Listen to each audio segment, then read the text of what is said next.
點解依家越來越多人屋企擺上紅旗呢？家中擺紅旗，萬事皆利啊！你如果覺得屋企都俾人搞鬼嘅話，你再準備一面旗啦，就要呢種高品質嘅旗啊！你擺咗10年都唔會後悔嘅啦，唔理你家係租嘅定買噶，你只要將佢擺喺屋企度啊，再高個山都高唔過佢嘅。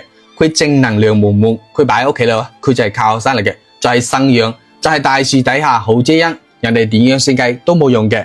咁呢面旗咧，佢比一般品質嘅旗高好幾個檔次噶。旗面係呢種正統嘅中國紅，下邊帶個底座，底座呢度有個細細嘅窿，可以用呢條管加入香水嘅，管同埋香水都係配送噶啦。底座上邊有個非常醒目嘅5角星啊，下邊用金色嘅小物托住嘅，呢2個都有特殊寓意噶啦。識嘢嘅人都明白嘅，品質更高，難怪好多大老細同埋成功人士都中意擺啦。你啊將佢擺喺客廳就得噶啦，經常出門嘅話就擺喺車入邊啦。做生意嘅就擺喺辦公台上邊。如果你呢幾年都唔係幾順攤嘅話，你都攞一個翻去擺啦。尤其是我哋已經明明覺得好努力做咗一切噶啦，但係就差那麼一下嘅話，你更加要帶幾個旗翻去擺啦。等到你日子過得越嚟越好之後呢，你就會翻嚟多謝我噶啦。